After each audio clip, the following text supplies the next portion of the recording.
Martínez y Martínez Esparza conducen Frecuencia Laboral, el espacio donde los trabajadores son la noticia. Bienvenidos. Muy buenos días, yo soy Lourdes Martínez, hoy es sábado 7 de febrero del 2015. Saludo a nuestro auditorio en el interior del país, en la Ciudad de México y a quienes nos contactan en el extranjero a través de nuestro portal www.frecuencialaboral.com. Hola Martín, buenos días, ¿cómo estás? Hola Lulú, amigos del auditorio, muy buenos días. Enviamos un saludo a toda la clase trabajadora del país, a los jubilados y miembros activos del Sindicato Mexicano de Electricistas en Resistencia. Iniciamos con Frecuencia Laboral, el espacio donde los trabajadores son la noticia.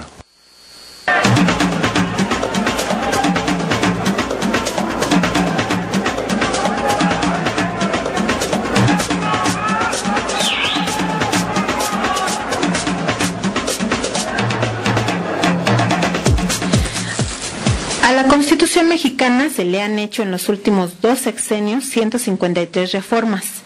Durante los últimos 2 gobiernos que encabezaron el panista Felipe Calderón y que ahora preside el priista Enrique Peña Nieto, se han despojado a los mexicanos de su derecho al progreso económico-social y a decidir democráticamente a quién quieren que nos gobierne. El maestro José Cardosa, abogado laboralista y constitucionalista, hizo un recuento de las reformas que se han hecho a la Carta Magna y lo dio a conocer en entrevista con Frecuencia Laboral. Sostuvo que contienen errores desde la redacción hasta la técnica jurídica para facilitar el despojo de los bienes y los derechos de los mexicanos. El maestro José Cardosa hizo un recuento y estuvo analizando varios textos de especialistas constitucionalistas y dice que incluso el doctor Orihuela, que ya falleció, hizo un estudio en el que analizó el artículo 136 y el 39 y llegó a la conclusión de que constitucionalmente tenemos el derecho no solo a castigar a quien haya violentado y haya reformado la Constitución de 1917 para quitarle su espíritu de equidad y progreso económico y social y para la aspiración democrática del pueblo, sino que también tenemos derecho a cambiarlos. Vamos a escuchar lo que dijo de las reformas. Con Felipe Calderón en 2007 se realizaron 21 reformas, en 2008 18, en 2009 10, en 2011 se reformaron 22, en 2011 24, en 2012 19, en 2013 13. 35 artículos reformados de la Constitución, tan solo en 2014. Peña Nieto lleva reformados 53 artículos constitucionales. ¿Esto qué me implica? La Constitución de 1917, comparándola con la Constitución de 2015, prácticamente le han quitado la esencia. La han hecho polvo. Si nosotros quisiéramos comparar los principios constitucionales que rigieron en 1917 con los actuales, ya no son los mismos. Ya se perdió la esencia. Tiene tantos vericuetos, tantos añadidos, tantas contradicciones, que debe de reformarse la Constitución y regresar a los principios de 1917, pero corrigiéndosele todos los errores que se le han cometido. Errores de técnica jurídica, mencionan una fracción y no existe, errores ortográficos. Con estas reformas, ¿cómo quedan las oportunidades de que haya equilibrio económico, político y social? Casi lo imposibilitan. El artículo 3º define que la democracia no solo es un sistema de gobierno, un sistema jurídico, sino un sistema de vida basado en el constante mejoramiento económico, social y cultural del pueblo. Y eso no lo vemos. ¿Qué me define el artículo 3º constitucional? Que si no hay un constante mejoramiento económico, social y cultural del pueblo, no podemos hablar de democracia. En este país no hay democracia. Prácticamente las reformas han anulado esa posibilidad, las reformas al artículo 27 constitucional, que prácticamente acabaron con la posibilidad del desarrollo del ejido, de las comunidades agrarias, las reformas al artículo 123, que son brutales. Y cancelaron la democracia al aprobar reelegirse, pero no aprobar revocación de mandato, y también al aprobar que la ciudadanía no puede opinar ni modificar nada que los legisladores y el presidente o las iniciativas de los altos funcionarios hayan modificado, aunque sea en contra del pueblo y de México, ¿no? Entonces dice que con eso se cancela toda posibilidad de desarrollo y de democracia en el país, eliminan la soberanía nacional, y el maestro José Cardosa dijo que el artículo 136 constitucional señala que cuando se establezca un gobierno contrario a los principios de la Constitución, pero se refiere a los de 1917, tan luego como el pueblo recobre su libertad, se restablecerá su observancia y con arreglo a ella y a las leyes que en su virtud se hubieran expedido, serán juzgados y castigados quienes la hubieran violentado. Comentó que con las últimas reformas, la laboral, educativa, energética y política, no solo se despojó al pueblo de su derecho al progreso y a sus bienes, violentando la Constitución de 1917, sino que al no permitir la democracia, está en manos de la ciudadanía restaurar la soberanía, como lo mandatan los artículos 39 y 136 constitucionales, y a los actuales diputados y senadores y altos funcionarios públicos deben de ser juzgados y castigados. Y les invito a que lean el artículo 136. Ahí me dice que si llega un gobierno y ese gobierno no respeta los principios de la Constitución, y estamos refiriendo a los principios de 1917, el pueblo tiene el derecho de quitarlo, tiene el derecho de castigarlos, de sancionarlos, de regresar a la Constitución y establecer un nuevo gobierno relacionando el 39 con el 136.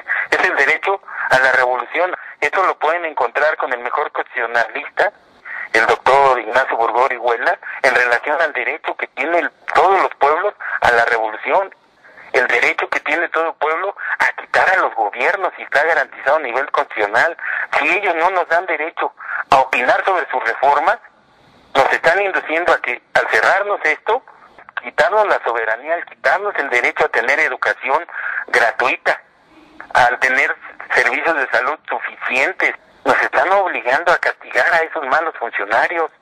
A esos malos funcionarios, el pueblo de México tiene el derecho de hacer la revolución. Lo repito, artículo 136, los invito a que lo lean, a que conozcan la Constitución, no solo a hablar de que la soberanía reside en el pueblo. Si esa soberanía no se respeta y nos lo despojan con fraudes electorales y demás, tenemos el derecho inalienable de castigar a los que violentan los principios constitucionales.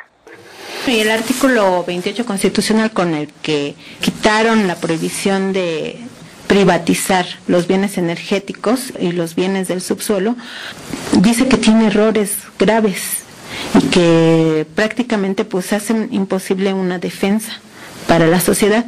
Bueno, el pasado 5 de febrero del 2015 se conmemoró la promulgación de la Constitución de 1917, cuando dice el doctor Cardosa que está hecha añicos, pero por convocatoria del padre Vera se instaló una asamblea constituyente ciudadana popular. Ahí estuvo el padre José Concha y el padre Alejandro Solalinde y representantes de otras organizaciones sindicales y sociales, entre las que estuviste tú, Martín, como secretario general del Sindicato Mexicano de Electricistas. Un evento importante convocado por don Raúl Vera, estuvo también don Raúl Sicilia, estuvo don Francisco Toledo, el pintor oaxaqueño, y estuvieron más de 1000 personas que representan distintas organizaciones sociales, populares y campesinas. Y es importante señalar que en el documento que se entregó para su discusión está el resumen de lo que fue la audiencia en México del Tribunal Permanente de los Pueblos. Este tribunal, que tiene su sede en Roma, Italia, que prácticamente estuvo 3 años en México analizando la situación que se vive en nuestro país, analizando desde la violación a los derechos humanos elementales, como el derecho a la vida, los feminicidios, el tema ambiental, la falta de justicia para los mexicanos, la violación sistemática a los derechos laborales y el despojo de los recursos naturales a los mexicanos. Estuvieron 3 años recorriendo todo el país, estuvieron jueces internacionales de alto prestigio, con calidad moral, y que han estado en distintas dependencias a nivel internacional en materia de derechos humanos.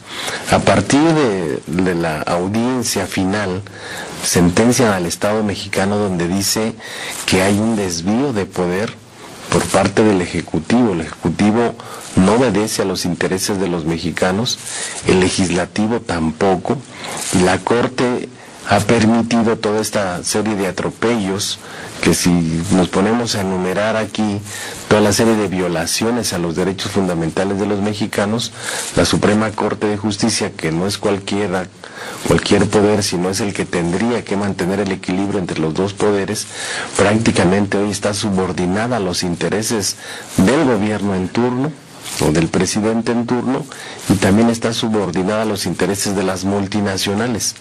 Por eso en este evento nos parece importante señalar que se lanza una convocatoria de una nueva constituyente, porque en esencia, bueno, lo que nos dice el maestro Cardosa, prácticamente la esencia de la Constitución del 17 la han derogado constitucionalmente. Y entonces los mexicanos no tenemos otra alternativa más que impulsar desde el propio pueblo y hacer valer lo que establece el artículo 39 de la Constitución, que el pueblo es el que tiene el poder en este país y tenemos que hacer una labor importante de conciencia. Se armó un programa para poder hacer los talleres, armar estructura y lanzar esta convocatoria nacional. Nos parece de suma importancia, y más con gente vinculada a la Iglesia Católica Progresista y a otros referentes. Y aquí algo que dejaron muy claro, esto es sin los partidos políticos, porque ningún partido político representa a los intereses de los mexicanos, y es una labor que debemos de hacer todos si queremos que nuestro país cambie. Bueno, ahí entonces surgió, precisamente porque está vinculado o son representantes de la Iglesia Católica, surgió la duda, bueno, ¿no será que quieran hacer una nueva constitución quitándole su carácter laico y promoviendo la religión cristiana o católica?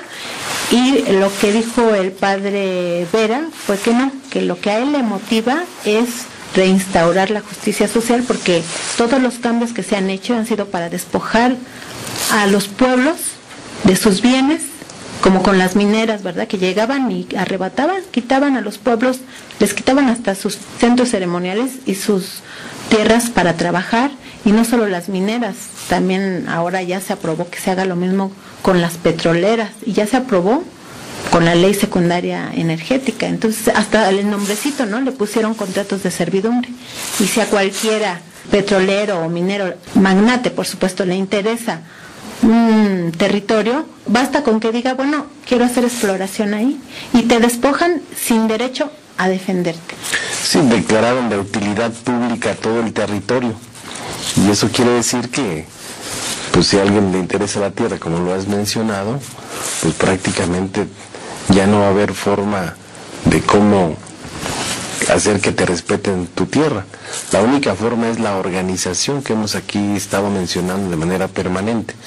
Hoy los campesinos continuarán haciendo trabajo para mantener pues la parte comunitaria, la parte de la asociación entre ellos, para defender su tierra. Tienen que elevar en sus reglamentos internos los ejidos, los campesinos, formas de defensa, porque también buscan acabar con este sector campesino, que no es una forma nada más de producir alimentos, sino es una forma de vida y de organización y de cuidado de nuestras tierras, de los bosques, de toda la parte que han venido privatizando. O sea, es un tema de una coyuntura importante que nos permite mencionar que, derivado de esta convocatoria de una nueva constituyente, se establecen una serie de foros y diálogos entre todos. Uno tiene que ver que tendrá que estar una propuesta de visión de género, el respeto a los derechos de las mujeres, que hoy hay un problema grave de violación sistemática de los derechos de las mujeres, y además de asesinatos, que es lo más grave. También habla sobre los medios de comunicación, sobre las naciones y pueblos originarios, identidad y resistencia, de los trabajadores formales e informales, organizaciones sindicales y la defensa de los derechos laborales, las necesidades y derechos de los jóvenes, propuestas de la lucha en defensa del territorio, movimientos ambientales, urbanos y comunitarios, el problema agrario, la soberanía alimentaria, organizaciones campesinas indígenas, aportes de los trabajadores de la cultura, organizaciones políticas de izquierda, también el tema de las iglesias, el rol que deben de jugar las iglesias en este país, las organizaciones civiles y los derechos humanos, los sectores productivos y empresariales, la economía social, cooperativas y con economías alternativas. O sea, se estableció ya una temática de foros que se tendrán que desarrollar en los próximos días, en los próximos meses. Bueno, entonces dice que no es porque sean católicos, sino que van a promover la libertad de credo, y también creo que deben respetar la libertad de no credo, porque yo, por ejemplo, tengo serias dudas sobre la religión y tengo serias dudas sobre los comportamientos de los poderes religiosos, ¿no? Que ahí tienen acusaciones también de acumular riqueza y de violentar los derechos ciudadanos y violar niños, ¿no? Sí, que hay un tema muy importante, hay un cambio en la Iglesia Católica. La llegada del Papa Francisco y el mensaje muy claro a toda la Iglesia, y antes de que terminara el año pasado abrió en el Vaticano un espacio donde se encontraba toda una investigación que se mandó a hacer sobre curas pedrastas y de acumulación de riquezas, y hoy trae prácticamente la estructura de la Iglesia contra la pared del propio Papa. Busca entonces, a partir de la falta de credibilidad de muchos feligreses, entonces hay un cambio importante. Incluso hay la Iglesia conservadora que mantuvo el control por muchos años, principalmente desde los Estados Unidos y los europeos, han hecho un bloque para buscar hasta destituir al Papa Francisco. Entonces es un tema que lanza una convocatoria a partir de que estuvimos nosotros allá en octubre del año pasado, lanza un tema de tierra, trabajo y casa, donde dice que son los elementos fundamentales para que una sociedad pueda estar en armonía.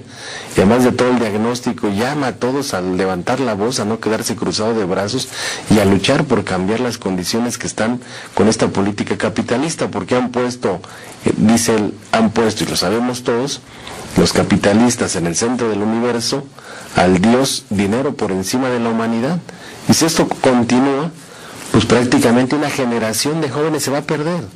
Y eso no lo podemos permitir, por eso es importante la lucha del pueblo de México. Sí, hay que insistir en que debe ser incluyente la Asamblea Constituyente Ciudadana y debe ser respetuosa del credo y del no credo, ¿no? Porque también puede haber ateos que no creemos en que haya un poder extraterrenal, pero sí que estamos en contra de los poderes terrenales que están aplastando los derechos ciudadanos.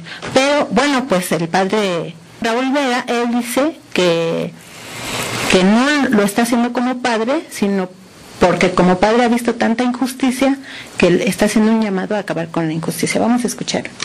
Yo no estoy haciendo este llamado a nombre de la Iglesia, ¿eh?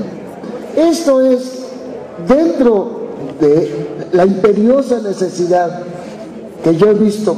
Yo trabajo directamente con víctimas y yo vi como a través de una guerra irregular, que así se llama, de guerra con paramilitares, yo veo ahora lo que sufren los migrantes, yo veo ahora lo que sufren los campesinos del desierto, a los que explotan, a los que se les quitó su único modo de comunicación, que era el ferrocarril, y no tienen desde entonces ni vías de comunicación, no tienen que pagar un dineral a carros particulares. Yo he conocido a las víctimas de los mineros, que no solamente es pasta de concho, son muchos accidentes más. La manera como los hacen trabajar, los pocitos son verdaderas. Esto es lo que me ha llevado, la compasión.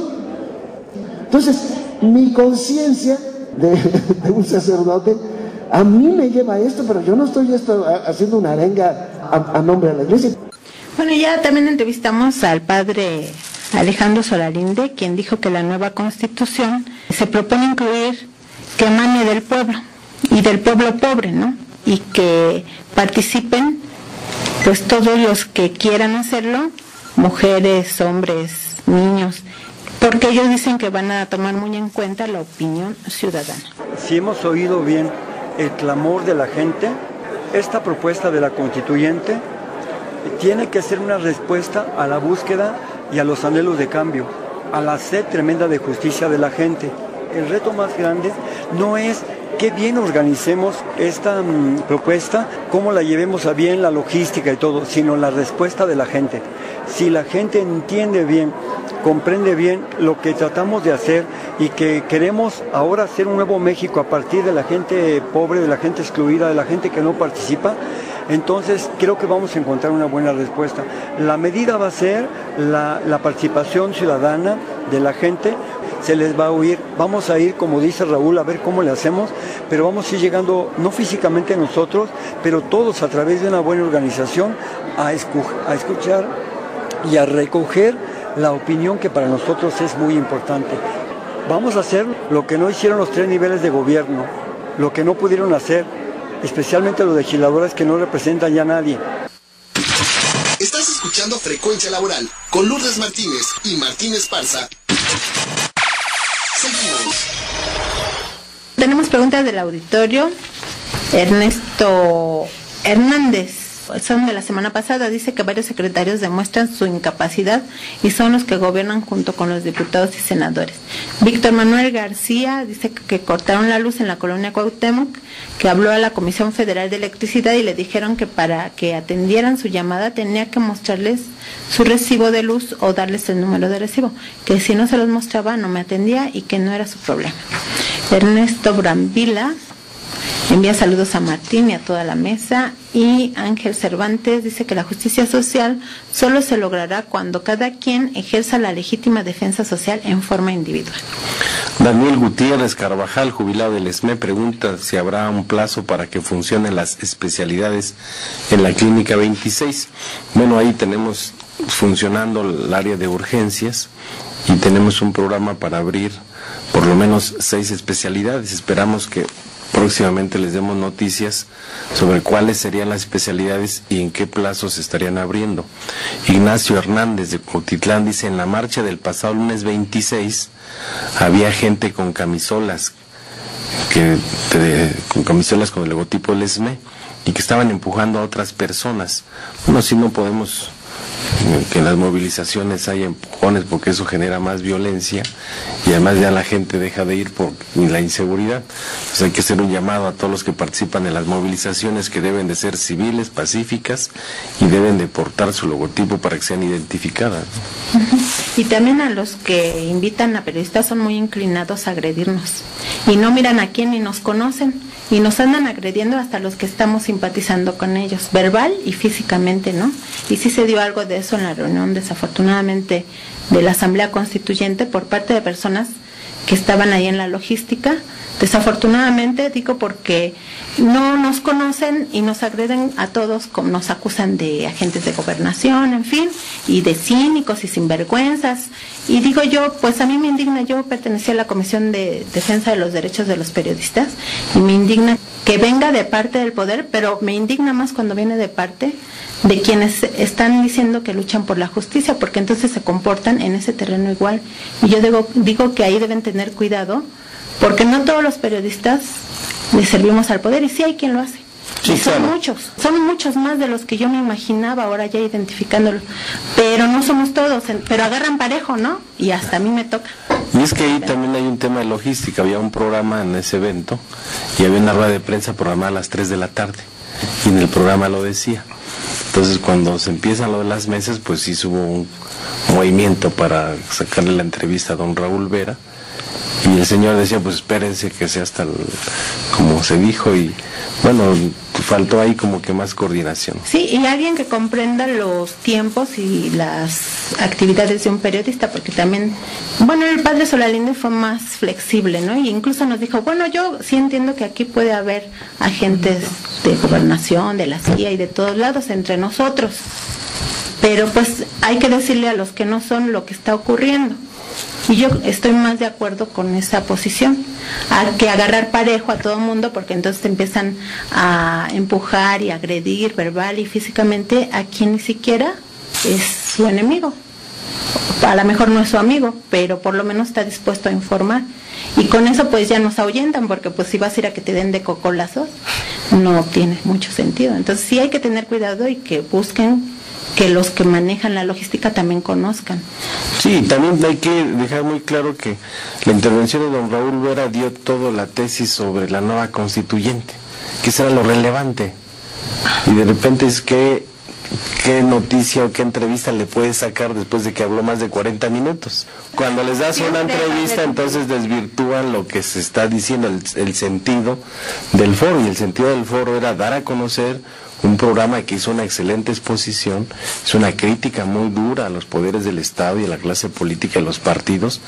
Y yo revisé las notas, por ejemplo, de varios periódicos y no sacaron la esencia de lo que se explicó en el evento.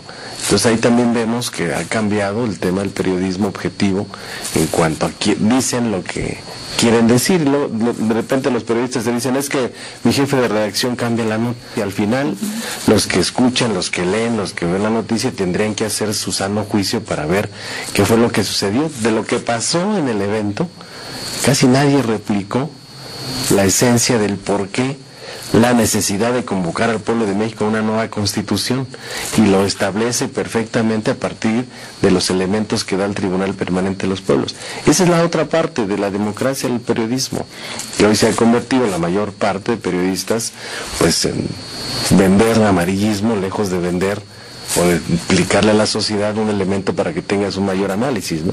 Bueno, a lo mejor ahí lo más conveniente sería decir, no vamos a dar entrevistas, nadie, y ya. Había a las 3 una rueda de prensa con todas las personas. En fin, que ahí queda como tarea para todos, ¿no? El despertar del gallo. Bien, la pregunta del despertar del gallo el día de hoy es: de acuerdo a la Ley Federal del Trabajo, ¿quién tiene la obligación de capacitar permanentemente a los trabajadores para el desempeño, plaza que va a ocupar una vez que ya tiene el trabajo?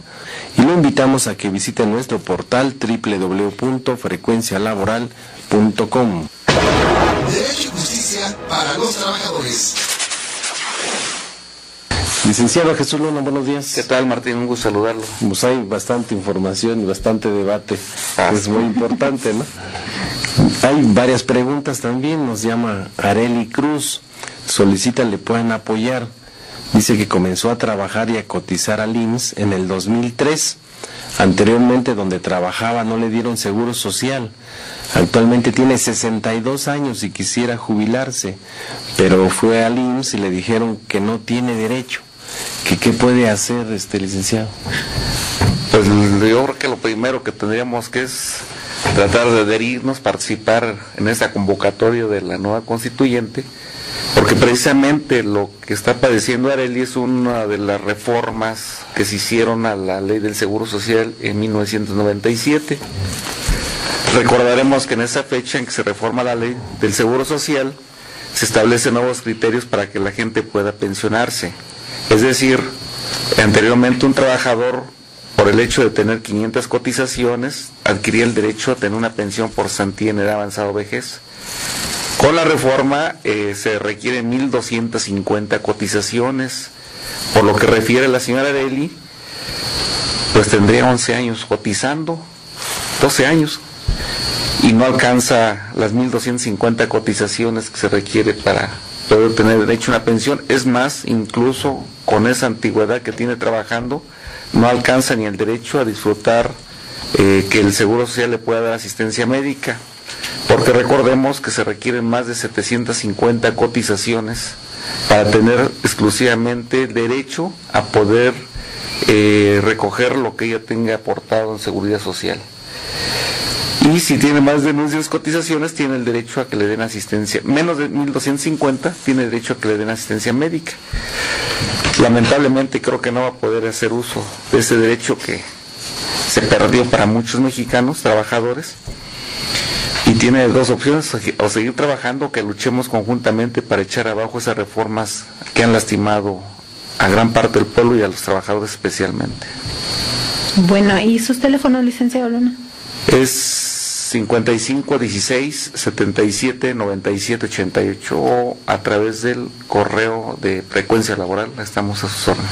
Y puede aquí darle clic al botón Conoce tus derechos, es un botón naranja que tenemos aquí junto con otros botones que son propiamente nuestro directorio, y le da clic y ahí vienen los datos del licenciado Luna junto con alguna pregunta que le hicieron y la respuesta. Estás escuchando Frecuencia Laboral con Lourdes Martínez y Martín Esparza. Seguimos. El Sindicato de Trabajadores del Transporte del Distrito Federal emplazó a huelga y se encuentra su secretario general, Hugo Manuel Bautista, en la línea telefónica. Muy buenos días. ¿Por qué el emplazamiento a huelga, Hugo? Lulu, buen día. Un día a todos los escuchas. Evidentemente, un amplio reconocimiento al programa. También al Sindicato Mexicano de Electricistas que dirige el compañero Martín Esparza. Un saludo y al abogado. Sí, mire, es un emplazamiento no precisamente por la revisión salarial, sino por la falta de cumplimiento al contrato colectivo. Tenemos 13 cláusulas violentadas a casi un año de haber concluido una revisión contractual.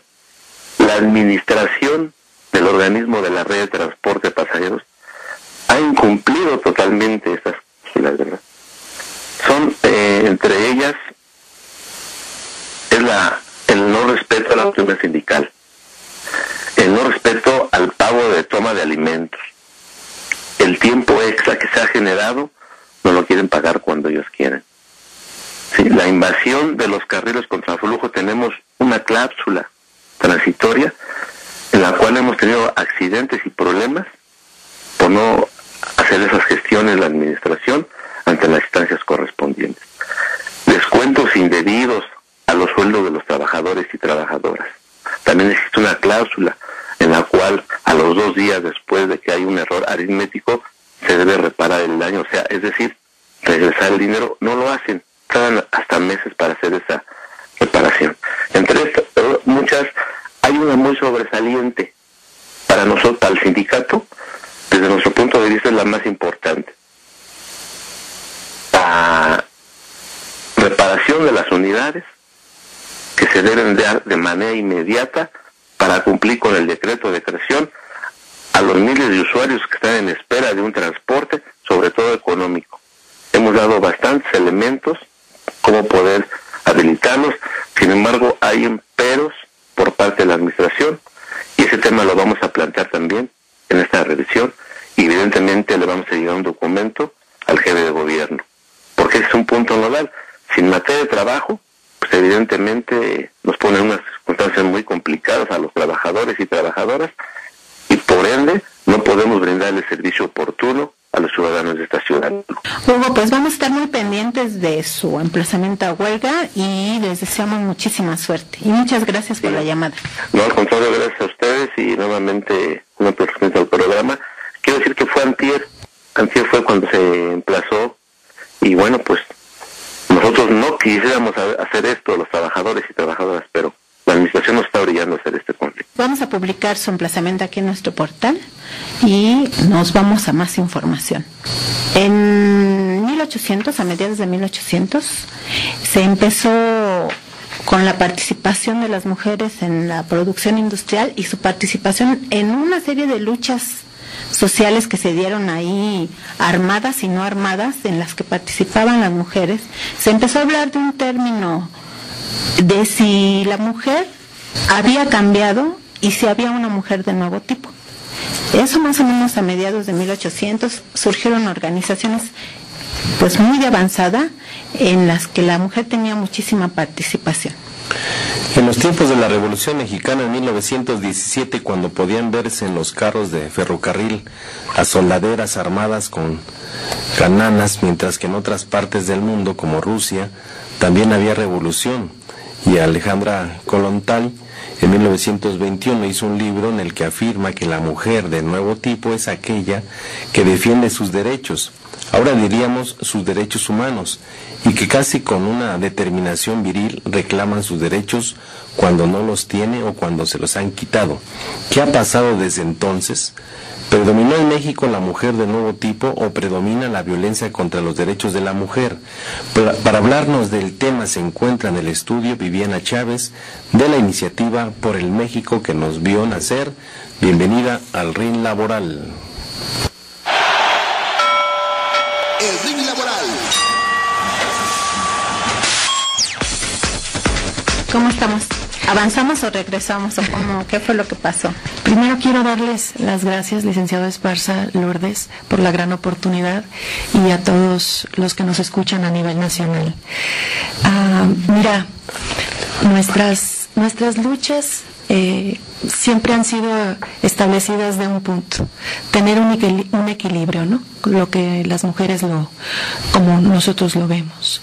Ahora bien lo decía el licenciado Esparza, esas mujeres que siempre han acompañado la justicia en este país, de la oportunidad que nosotras hemos sembrado. Hoy en día es fundamental e importante reconocer que siendo ciudadanas de este país también tenemos derechos y obligaciones que nos hemos ganado y por las cuales estamos trabajando. Y lo mejor de todo, Lourdes, es para el bien de nuestra sociedad. Las mujeres estamos encargadas de muchos roles, de muchas oportunidades de crecimiento, pero lo más importante es que tenemos a cargo la responsabilidad de nuestras familias, de nuestros hijos. Entonces somos sumamente conscientes de que necesitamos seguir trabajando en esta lucha para seguir haciendo un país más fuerte, con más derechos para todos, porque al tener estos derechos y estas obligaciones también nos incluyen, y al ser incluyentes en un país es un crecimiento en todos los aspectos. Justicia social, laboral, ¿no? Sí, de acuerdo a las estadísticas o los datos que tú tienes, ¿cómo está la situación de la violencia en el ámbito laboral, en el ámbito social, en el ámbito estudiantil? Nada más para que te des una idea, dentro de un entorno familiar, de cada 3 mujeres, una va a sufrir violencia, ya sea física, emocional o laboral. Entonces estamos cuando es solamente un caso, porque en ciertas situaciones se sufren los 3 en la misma persona. Entonces tenemos que ser conscientes realmente que la violencia no va a conducir a nada, porque conduce a una violencia laboral que no necesitamos ni ahorita ni nunca en el país, una violencia física que tampoco se requiere. Estamos en un país donde podemos expresarnos, donde podemos decir lo que nosotros opinamos. Por eso tenemos una constitución y servidores públicos y líderes con carácter moral que deben de apoyar tanto a mujeres como a hombres. De carácter moral, pero muchos no lo ejercen. Están lanzando una iniciativa ciudadana. Sí. ¿En qué consiste? ¿Cuál es el objetivo? ¿Qué es lo que se plantea? Mira, nosotros empezamos ya yo tengo 15 años trabajando para frenar y erradicar la violencia contra las mujeres. ¿Por qué? Yo viví violencia en mi matrimonio. Entonces, eso te da una conciencia que en todos los ámbitos puedes sufrir violencia. Entonces, la gente tenemos derechos a dar nuestra opinión y a trabajar por lo que nosotros consideramos en este país. En realidad se generó porque de mis amigas, las más allegadas, también han sufrido violencia, licenciado Esparza. Entonces llegamos a la conclusión que mujeres teníamos que hacer algo para mujeres. Entonces empezamos a hacer una línea. En ese momento yo vivía en Houston y empecé a hacer una línea de mujeres latinas de habla hispana para ayudar a mujeres que estaban dentro de los albergues, porque nosotros afortunadamente lo vivimos, lo pasamos y ya trabajamos en eso, ¿no? Y ahora ver lo que se estaba presentando en estos tiempos, y es una violencia terrible, licenciado Esparza, lo que se vive ahí. Oye, ya en el ámbito psicológico también se habla de una corresponsabilidad, ¿no? De quien es violentado el violento y quién es violentado. Sí. O sea, no revictimizar al violentado ahí diciendo pobrecito, no. O sea, ¿qué papel está jugando el violentado? Y casi siempre es de omisión y de silencio. Y cuando no se denuncia la agresión y se mantiene uno callado, de alguna o de muchas maneras está uno permitiéndolo. Entonces es una corresponsabilidad que tiene el agredido o la agredida, en este caso que estamos hablando de mujeres, de decir lo que está pasando, de no quedarse callado. Y si se queda callada, pues entonces está tolerando. Lo que pasa es que hay muchos procesos. Cuando no te das cuenta, cuando te das cuenta y cuando eres codependiente de esa violencia. Entonces, aún dándote cuenta que eres codependiente de esa violencia, tienes que trabajar para salir de ella, para salir de esa codependencia, y después tú como persona tener la fuerza suficiente para salirte. Es como un alcohólico o alguien que tiene una enfermedad, es una enfermedad el no darte cuenta. Muchas veces esto es cultural, Lourdes. Muchas veces aceptamos lo que vemos, y si a tu madre ves que la violentan, la insultan, le gritan y le pegan, para ti es normal porque vives en ese núcleo familiar. Entonces, cuando tú creces, tú crees que un novio te debe de golpear, tratar e insultar, porque eso es lo que a ti te enseñaron, eso es lo que tú viviste, no conoces otra cosa. Entonces, salir del problema es muy difícil, porque ahí no eres codependiente, ahí viviste en una relación violenta. Ya que tienes un novio que te golpea, que te insulta, que te maltrata, puedes ser codependiente por el amor, por la psicología, por lo que tú quieras. Son muchos, la verdad es un problema que pega a muchas cosas. ¿Y en la iniciativa que ustedes van a presentar o que ya presentaron? Ajá. ¿O apenas la van a presentar? Apenas la vamos a presentar. Ahí, así en grandes rasgos, digamos en un minuto, ¿por qué no nos platicas qué es lo que están planteando? Mira, primero nos unimos a nivel nacional, una red de mujeres de la sociedad civil, empresarias, medios de comunicación, donde expresan cuál es su violencia y qué es lo que queremos cambiar. Y hemos llegado a la conclusión que lo único que nosotros queremos es que se nos escuche y que se nos dé una equidad de género en todos los ámbitos.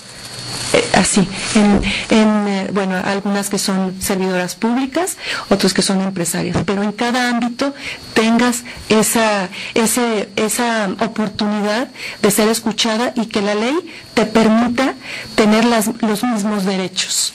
Entonces, ahorita lo que estamos haciendo en grandes rasgos es, nomás te voy a explicar rápido, es una iniciativa ciudadana apartidista a nivel nacional. Esto quiere decir que a través de muchas mujeres o hombres que tienen en este momento, que son servidores públicos o que tienen el poder o son líderes para cambiar el destino de este país en pro de la justicia de verdad positiva, y que además tienen una calidad humana, los estamos buscando para que manden el mensaje a la ciudadanía y vean quiénes están trabajando verdaderamente por cambiar estas leyes o porque se lleven a cabo las reformas para ayudar y frenar la violencia en este país. Como ahora nos dio su testimonio el licenciado Esparza, y el gran apoyo, y se lo quiero agradecer aquí públicamente, porque desde que yo le mandé la invitación, como otros hombres de esta nación, nos apoyó en el sentido de, él sabe que estamos ayudando en albergues que sufren violencia o trata de, o sea, todo lo que tiene que ver, y nos dio algunas cosas que pues no está bien que lo diga, pero la verdad van a llegar a algunos albergues apoyos que el licenciado está ayudando para frenar esto, y que las mujeres sepan que en este país se está trabajando en pro de ellas también. Sí, quería comentar sobre lo que refirió el Tribunal Permanente de los Pueblos en feminicidios y condiciones de vida de las mujeres. Dice, la violencia sistemática que viven las niñas y mujeres en México en estos tiempos se dan en un contexto histórico y estructural de discriminación contra las mujeres en todas las esferas de la vida. Este contexto incluye desde el feminicidio y la tortura sexual hasta las formas más sutiles de sexismo y misoginia, como la desaparición de las mujeres en la historia oficial. El lenguaje excluyente invisibiliza los aportes de las mujeres a los movimientos sociales y al mundo en general, y no permite dar cuenta del hecho de que las mujeres son víctimas específicas de los impactos del neoliberalismo y de los tratados de libre comercio.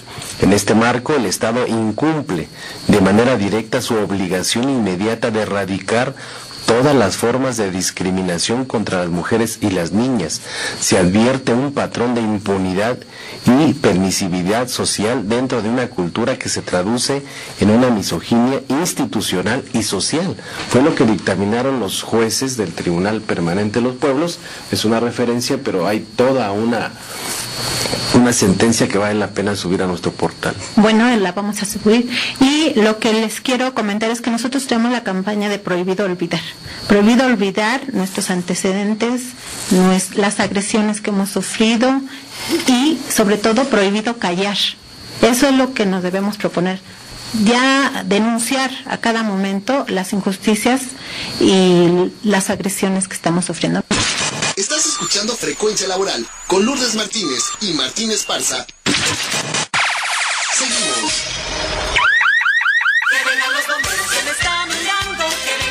Prevención laboral con el bombero peregrino. Hola, muy buenos días. Les habla su amigo el bombero peregrino. Hoy les platicaré sobre el gas LP. Si por alguna razón usted se encuentra involucrado en una fuga de gas LP o natural, estaría bien que siga estos consejos. Salga lo más rápido posible del lugar, si es posible a favor del viento. Si se puede, durante su salida, cúbrase con cualquier tela que encuentre, manteles, cortinas, batas, toallas, etcétera, lo que encuentre. Una fuga de gas peligrosa es cuando se escucha, se huele y se ve la nube de gas. Como es más pesado que el aire, se esparce en las partes bajas, se mete en las habitaciones y solo es necesario que encuentre una fuente de ignición para detonar en un flamazo repentino o una fuerte explosión, quemando todo aquello que esté dentro de la nube. Pero si usted está envuelto en muchos trapos, tal vez solo sufra quemaduras leves. Para mayor información, comuníquese con el cuerpo de bomberos más cercano o llame al 068 o escríbame al siguiente correo electrónico: antonioperegrinorojo@yahoo.com.mx. Informó para Frecuencia Laboral su amigo el bombero peregrino.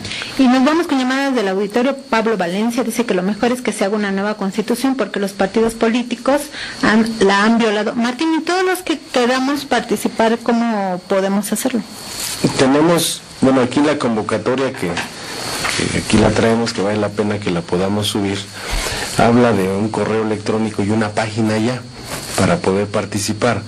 El correo es constituyenteciudadana@gmail.com. La página es www.constituyenteciudadana.org.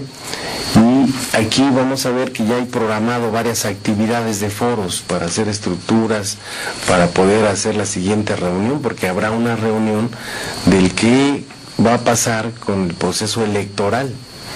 O sea, si las organizaciones dicen, pues es al margen de los partidos políticos porque la Constitución ya se violentó, y además una reforma que es trascendental, la que hicieron, la reforma política, donde ya se pueden reelegir. Sí, los senadores, los diputados, todos.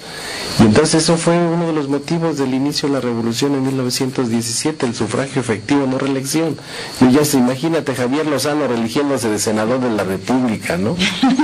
Bueno, tenemos otra llamada. Blanca Quintero de Azcapotzalco dice que no es justo que traten de castigar al chofer de la pipa que estalló allá en el incendio del hospital de Coajimalpa, pero no castigan a quienes permitieron que no hubiera salida de emergencia y a quienes permitían que se estacionara ahí la pipa.